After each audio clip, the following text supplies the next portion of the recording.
je ndibuka nkitangura kuvuga ivy'ikibonobono ndamenga n'ubusazi kandi sinotinya kubivuga hano kuri kamera.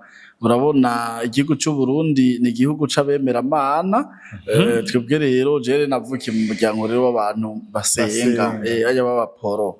Iwacu rero mu giporo atarumbona ariko barabititura muri uzabumva ngo akaduga Ndagahende bikarangira urumva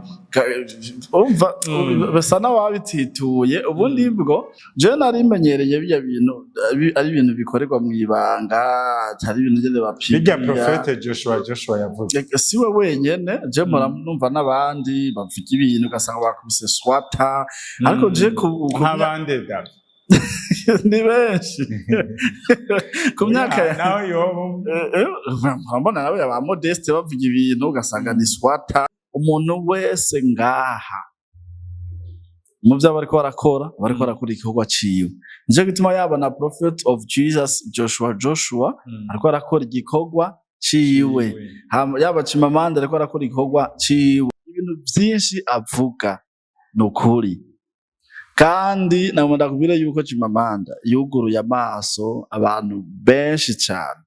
Wow, arera niyo mutima uri jewe nagumye kumva kubira utu gugo urabona igituma avuga ati niyo mutima uri. Yego ubwa mbere ni ibi hama ibi bisanzwe iki ni kibonobono, iri naryo iri utu naraje mvuga reka manda kubwira itandukaniro riri hagati y'ibi n'ibi. Iyi piripiri kasubiremmo iyi piripiri ihinguwe nani? Ihinguwe na kibonobono. Ije ari nsindamusi jewe ndaza hakumushinwa aha shine ukabona ejo aho bukera tudahamaganye n'icyubahiro ati ngo pepere idarapo kwa kundi dora tubona bigira ku butare hajya ati kibonobono irashoye. Ipiripiri made in Burundi en Chine kuzana ama yuan. Uzoce uvuga ati wa muhungu. Yes bakunzi ba Yaga TV, this is Mr. Vibe. Uyu ni Mr. Vibe yamabazanira ibintu bifite vibes imwe dasanzwe. Nahora ndabatembereza uyu munsi hoho basubiye kugendera ishira hamwe ubona ariko rira vibinga hano mu gisagara ca Bujumbura. Nkuko mubibona imbere yacu turafise umukonzi wacu, nta nivyo kwidondora, muramuzi izina, ibisigaye nuko amanza kuturamutsa. David kaze manza kuturamutsa. Murakoze cyane, ndaramukije abariko baradukurikirana kuri Yaga TV. Ndashimiye Kagaga umuntu wanje twajanye kuva kera kuva mu ntango za projet na Yaga TV yatuguye inyuma na n'ubu turacari kumwe, kandi tuba twibaza ngo ibintu byacu ntibabiraba ariko bajya nyine baba babiravye.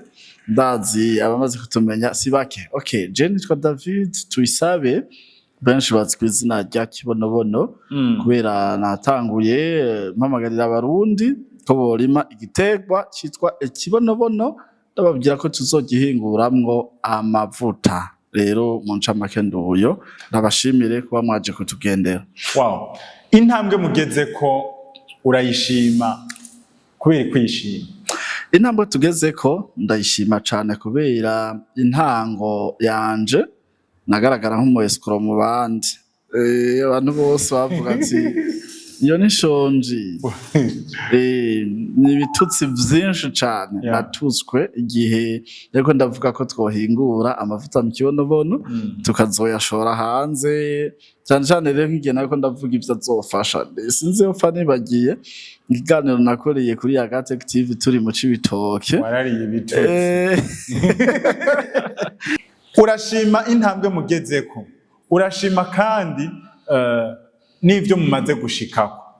Nibihe bintu uvuga ati ngomba kubwira abarundi muri kano kanya tumaze kugira ko umuntu atanga umugambi aravuga ati ngeza hari ivyo nashitseko inyuma y'ama challenge ibi nibitwuguruye ibiki nibiki. Duheruka hano twarakoranye ikiganiro, ariko urafise uko wobwira abarundi mbega nibihe bintu vyiyongeyemo tugiriye urakoze cyane.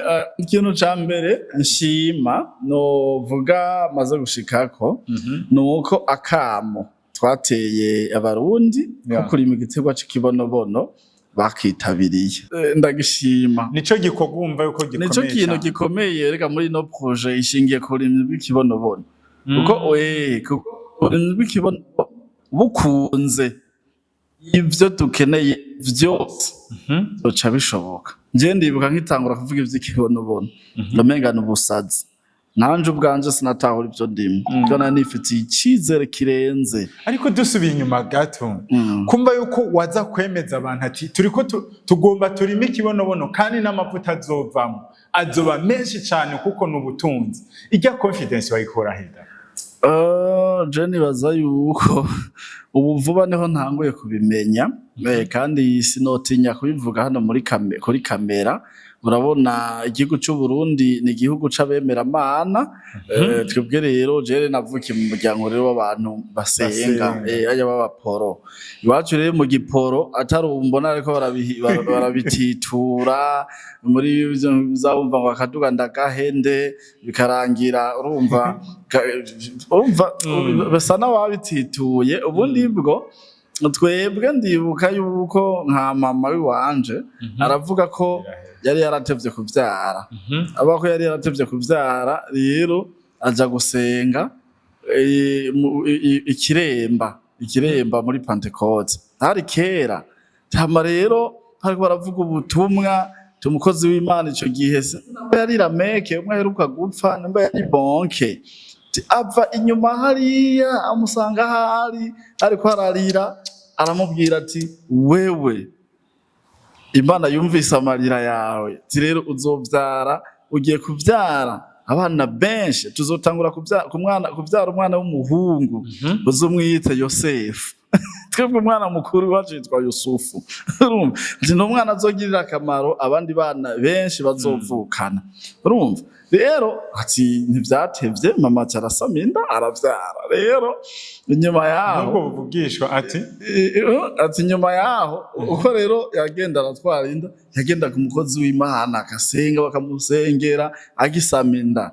Hama rero tugenda turavuka, twavutse turi 13, ku buryo ati najewe mu kuvuka umukozi w'Imana niwe yaza akavuga ati uyu mwana rero avutse uzumwice Dawudi, hazobuka imazi. Rero kubera uko kuntu tuba twakuriye muri ivyo, urumva nico gihe wowe kugeza ngaho umaze guca ubwenge ivyo bintu uravyizereramo. Je uwo mwana mama wawe canke mwebwe kubibaruka akaza aravuga iyo mazina yahawe n'abakozi b'Imana, wizera ivyo ico gihe cyane? Namba nizera ko izina ryanje ari Daudi, David. Umuntu agambajije ngo witwa nkavuga David, ndabivuga ko ari byo nabwiwe n'abavyeyi. Rero ivyo abavyeyi banderereyemwo nakuriyemwo, urumva nkigeze ngaho kugira ngo ubihindure vyogorana. Je ndavyizera gusa barabitituye. Uvuze barabitituye ntituribagira business, uvuze barabitituye. Hari ano makuru rega n'ubu ntarahe ya Ndagahende. Ubu urumva Prophet agomba gutegura ihiganwa ryitwa Ndagahende. Wowe ku ruhande rw'uwawe nk'umuntu wumva yakuriye mu vy'Imana, kuko behind camera ico nobwira abakunzi ba Yaga iyo tuyaze urumva yuko hariho ibintu vy'Imana. Bijya bintu bisuzumye kayerema, benshi bavuga ati nisi binjije mu vy'Imana, abandi ati ivy'isi bavyinjije mu vy'Imana. Wowe ubibona gute? Urakoze gusa umbabarire sininjira mu buzima bw'umuntu, ariko nk'umuntu je nakuriye mu bintu vy'Imana, nakuze muri Sunday School Pentecote, dukura tuja mu mahombi dusenga ku misozi tugira bijya je narabiciyemo ndabizi cyane. Je narimenyereye bijya bintu ari ibintu bikorerwa mu ibanga, cyari ibintu gende bapima. Bijya Prophet Joshua yavuze siwe wenyene, je numva n'abandi bavuga ibintu ugasanga bakubise swata, ariko je nk'abandi da ni benshi ku myaka nawe yobo mbona nawe aba Modeste bavuga ibintu ugasanga ni swata. Ubundi bwo jewe nkiri muto nigeze kubona umugabo umwe agace mvukamwo ibara we avuze ati ubu nyene ngaha hagomba habibi umva nk'inyuma y'amasaha 3 vyaraba yarasenga yego yavuga ko asenga urumva ndavuga ko asenga rero twe twari twakuze kenshi ibintu bene biriya ari ibintu biba bikaba nyene mwibanga usanga gutyo twari twatumenyereye babipibriya gutyo urumva ugasanga umuntu avuga ngo ndavugishijwe cyangwa ngira ndakuvugishwe ko cyangwa ngo mpurusha nka kuvugishwa can I professor yes prophet can I professor yes prophet nk'ubu nka Joshua aje avuga kuri runo rudandazwa rwawe ati amavuta yawe azoshika kure cyangwa kavuga dufate nk'akoro positive urumva yuko wokwemeranya nawe oya ubuvugishwa ntubupinga ubuvugishwa dushobora gupinga ubuvugishwa aho twabonye nk'ubu tuko turasenga urana nk'ubu Jesse ndubaka mugabo nzogira mariage itariki 20 uzuko kwezi nyene urazi ko mwagiye mubimbaza aramuzanye none le 20 décembre narisize amavuta y'ikibonobono nkubavuze ati aje akavuga ati aya mavuta yawe azogera kure ndavyumviriza hama nkazorindira bishitse nirihe jambo ubwira prophet of Jesus bo jecho namubwira yuko yobandanya bibiri ivuga ngo umuntu wese nagomye ico yakiriye ubundi bwo we twebwe nk'abantu biragoye kugira tumenye yuko ari Imana imukoresha canke atariyo kandi nubwo yoba ariyo si twese twovyemera kandi nubwo yoba atariyo si twese tutovyemera urumva rero we nimba azi neza iyimukoresha nagumize nagumuko nyene nagume kurya nyene kirasi igihe azokumva ijwi rimubwira ati umva ibintu urimwo sivyo akumva yorikurikira ubundi bwo niyo kumviriza amajambo y'abantu yo kumviriza amajambo y'abantu kubera mu byo uri kurakora byose wumvirije abantu ntaco woshikako ko naje yonza kumviriza abantu igihe natangura kuvuga ivy'ikibonobono abantu benshi n'abantera ivyatsi mugabo uko nagiye mbandanya nuko nagiye ndonka abantu bantahura ivyo ndimwo hajya rero nawe nyene we nakomeze hanyuma hazobaho abamutahura n'abatamutahura gusa cyo namubwira ni kumenya yuko abatamutahura sabansi biwe ntahave bibaza ko kenshi arakunda no kuvuga Chimamanda ugasanga yamuvuze ko cyane sanga mbere aramuvugana n'ishavu ibyo bintu hari abantu usanga umengo ntibabishima oya kumuvugana ishavu sivyo umuntu atagutahura mu byo uburi kurakora nubwo yogomba akakuvuga nabi si umwansi wawe ahubwo wewe gikuru ni kubandanya kijya kintu nyene kurakora ahubwo ukagikora rwose ukiretse ujya muntu abagusinze niwe wabagiye mukuri kandi kuja guhangana n'abagutera amabuye wosanga nivyo wari kurakora bitabandanije ugasanga umwanya wawe wose wari kubandanya ikorwa cawe ubumaze uri kurishurana na babandi bakugira jewe rero numva umengo bosi ndabona ariko aramwishurana ishavu mugabo je numva umenga ntibibereye kandi yaba na Chimamanda akora igikorwa ciwe reka akora igikorwa yo guponda wozovuga ati Chimamanda wakoze akora igikorwa ciwe none bibaza ko ivyo dukora byose ngaha ari bose bakoma amashi none haheze igihe kingana gute mpamagara abantu ati yemwe nimuze muzana 12,000 dukore imigambi twiteze imbere nkahamagara ati abantu mwese babakene nimuze dufatanye ati burya naje mva mu muryango Kenya none ubona baraza nyamba hari umuntu nkurikirana cyangwa naronse amahirwe yo gukurikirana mbere kuva mu ntango je ujya namumenye agikora ama video maremare avusigura ibintu vya Bibiliya naho je natangura kumubona nari nkifise umwanya wo gukoresha ama réseaux sociaux urazi ko ibintu vyinshi avuga ko ari ukuri Chimamanda ndagusubiriyemo buriya bintu byose ibintu byinshi sinobivuga ama pourcentage ibintu byinshi avuga nukuri kandi namwe ndakubwira yuko Chimamanda yuguruye amaso abantu benshi cyane harimo na wewe jewe kandi bijya yavuga ndabizi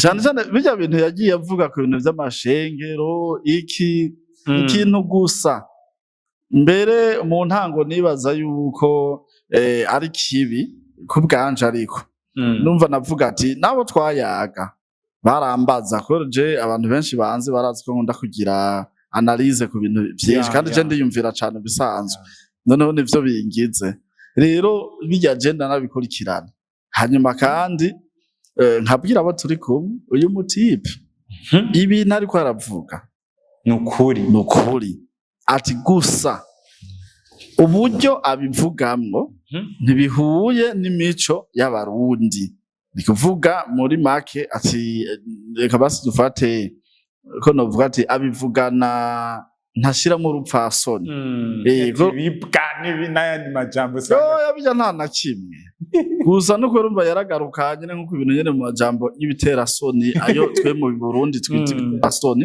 asanga wewe nk'igitsina kivuze kurya nyene mu izina ryaco urumva bijya mu mico y'abarundi nubwo baba bashaka kugira explica nyene ibintu nubwo baba bashaka nubwo iyo message yo birimwo impanuro bamaze kumva ibintu nkabya nka Yaga gace nakuriyemo twebya nabyo tubya je nabimenyangira niga mu w'icumi hari ibintu ibyo bintu bishego ajya amajambo nyene ashingiye ku bintu nyene novuga by'igitsina bijya nabimenye niga mu w'icumi twebwe iwacu twakuriye mu muryango usenga ivyo oye ntivyarimo ku buryo rero mugabo icyo nagomba kuvuga uburyo yavugamwo byari ibintu mva nk'umuntu adashobora kumviriza ari kumwe n'abana abundi bwo mugabo mu nyuma nagiye gutora atahubwo yatabivuga muri irya nzira message ntiyari gushikira abo yagomba gushikira nyene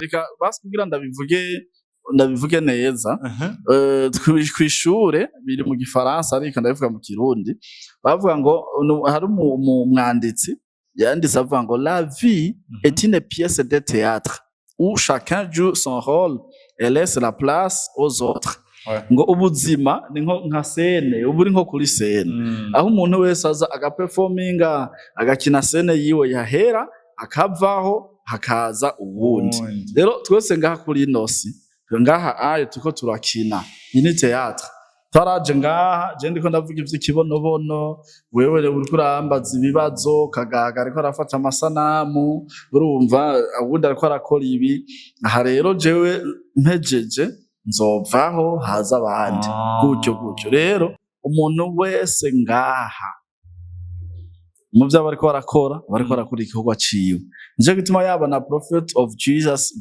Joshua ariko arakora igikorwa ciwe yaba Chimamanda ariko arakora igikorwa ciwe umuntu wese ariko arakora igikorwa ciwe hanyuma abasigayeho wewe ugira shwa ugahitamwo kavuga ati jewe ndiko ndaraba Chimamanda numva ndo mushigikira canka ati jewe Prophet of Jesus no mushigikira wewe rero kuri shwa wagize jaho nyene kiretse igihe uzotahura ati shwa nagize siyo reka mveho nja handi nta numwe azogufata nuko rero bimeze.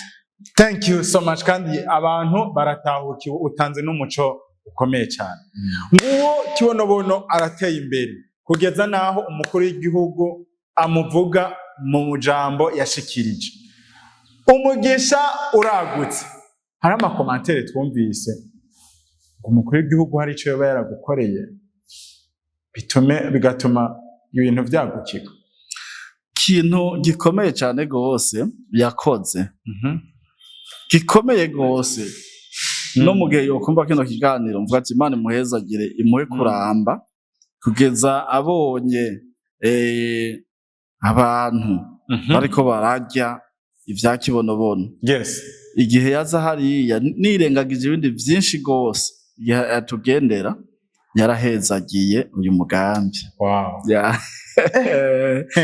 Yarahezagiye. Umuvyeyi arahezagira Ndagusubiriremo ndakavuge neza. Ikintu gikomeye gose. Haruhande yo kutuvuga, haruhande kudushigikira n'ibindi. Yarahezagiye uyu mugambi. Amen. Hajya hafi ariho umutama akuze w'imyaka myinshi.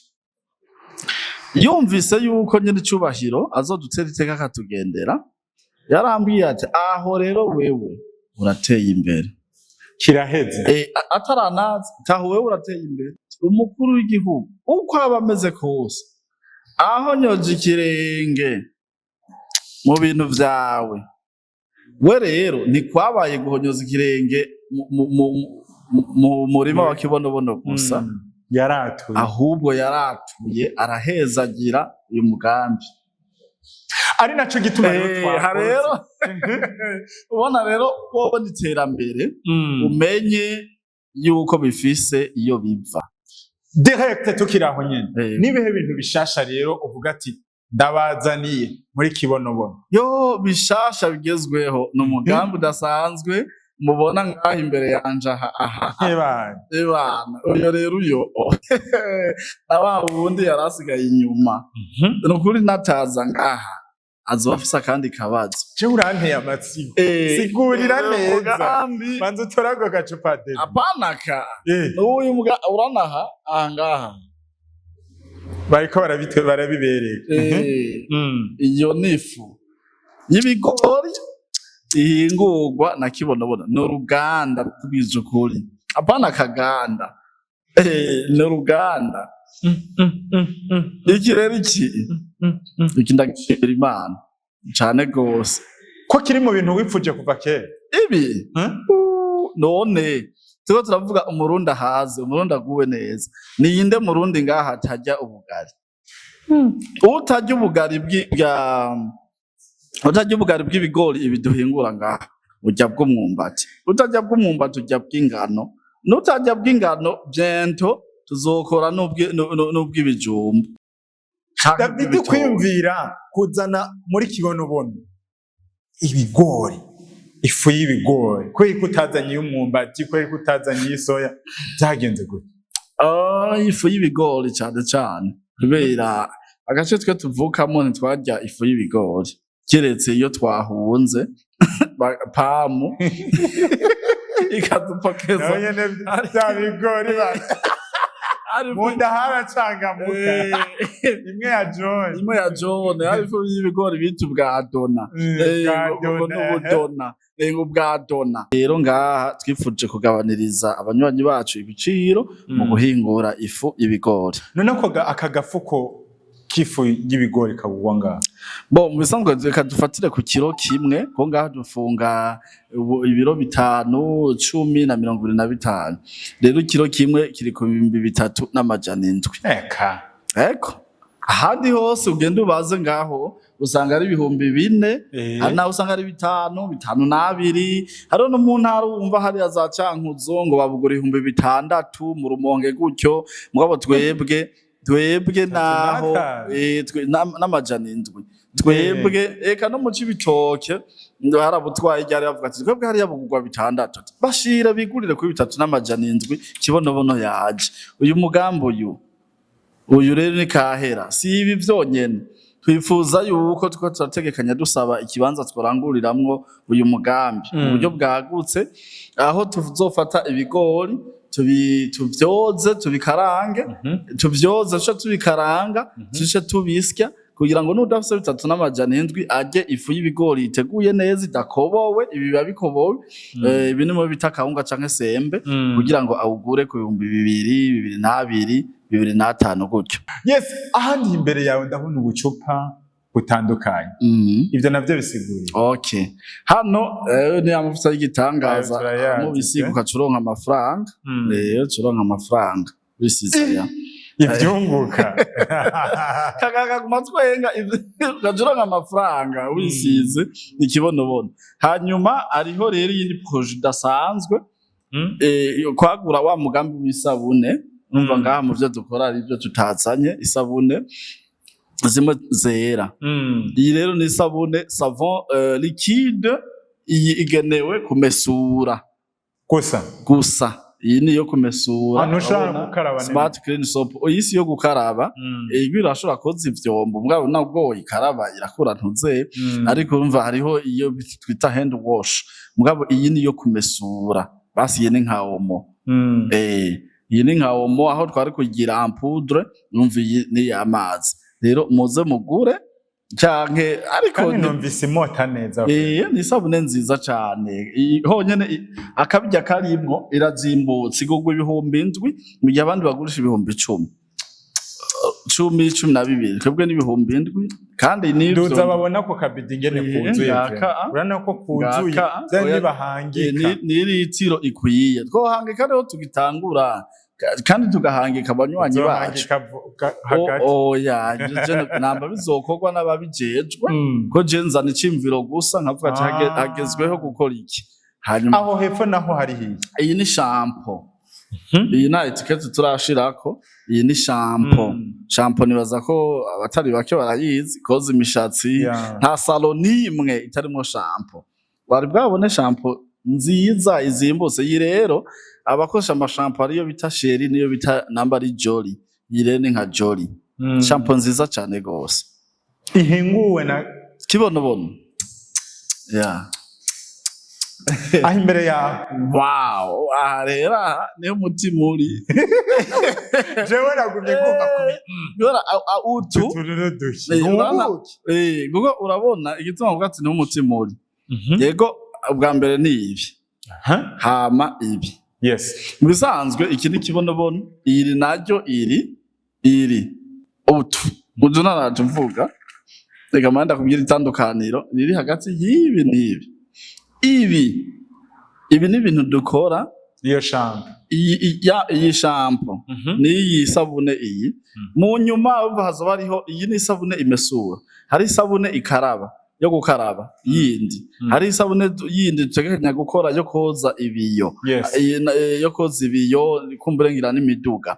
Hariho iyindi sabune dutegekanya yo gukoropa koza amakaro ajya amakaro yafufiye. Urumva hariho n'iyindi sabune dutegekanya gukora isabune ya shokora. Ibi rero ni vya bindi gihe mwaruka ngaha twipfuza ko tuzokwimurira mu Ruyigi niyo bizorango muri ryatongo buri rwarukana kagomba kubaka hariya. Nizirya sabune zukoga zukumesura mugabo zamoka atandukanye yaba ni shampoo rero yo koza mu mutwe. Hanyuma ibi rero izi ni produit zidakomoka ngaha. Ariko ibi ni ibintu dushobora gukora ni ibi tugashora hanze. Iyi piripiri gasubiremwo. Iyi piripiri ihinguwe nani? Ihinguwe na kibonobono. Ije ari nsindamusi. Jewe ndaza hakumushinwa aha shine ukabona ejo aho bukera tudahamaganye n'icyubahira ati ngo pepere idarapo kwa kundi dora tubona bigira ku butare hajya ati kibonobono irashoye ipiripiri made in Burundi en Chine kuzana ama yuan. Uzoce uvuga ati wa muhungu kandi ibintu byose wamuvyivugira uko nyene. Uzoce uvuga ati ukabona urazi ngaha twamye turonka abantu benshi yaba na jewe abakenya abanyarwanda baturondera ngo none ngo bajya abanywanyi banyu ngo ntimworima n'ipiripiri ngo tuzori bashorere muri dushorere. Ubu ni kugirimira ama tugihingurire aha etazi ni Chine ziya za Thailand zirya nzoka zabo bafungura aha bateruza ku akubisemo handa bafise urabase tugira aho data kubera iki handa sefi handa sefi kwiri ibi byo ego turabihurira ko n'ibindi bihugu ego nibi ahandi biriho mugabo je ndazi neza yuko hari uzoshora hamwe abantu bavuga ati aha nihe ego nawe wishura ati aha nihe muri kibonobono muri kibonobono agapiripiri aho kageze mubona biri ku ntambwe ishimishije cyane gose cyane yego nukuri ahubwo gusa ni kubera gusa abanywanyi abantu muri muradukurikirana sana 12,000 bana 12 abafite inoti namwe ni muze mudutemwo zana inoti mudutemwo dukora ibintu ngaha amahera y'agaciro yinjiye kutuntu duto ngaho babona menga ntaka bakunzi ba Yagatech musigajiki zana imitahe David abereka ibintu ibyiza byihishije mu Burundi bwacu. Ijambo rya nyuma dusoze. Ijambo rya nyuma kwiyo nimero iri ngaho umuntu nyandikira umbwira ati nshaka kwinjira no bigenza gute ndahita ntora iyo nimero wanyandikiyeko nce ndayiha umwe mu bo twitaba agent innovateur n'abantu twahaye akazi agusigurira kwerekeze neza ingene ushobora kwinjira simakushike kuri biro ushobora kuja kuri biro ikwegereye canke ugacisha kuri limikash canke uja kuri konti ko katwereka bordero gusa isikaje tubigutunganiriza kukuronsa nimero maturikire nibi kuranga neza yuko umunywanyi wacu aca tugufita no muri group hama muze iki gihugu tuciyubakire atamfashanyo turinze gusaba kuko vyose bizova mu minwa yacu murakoze.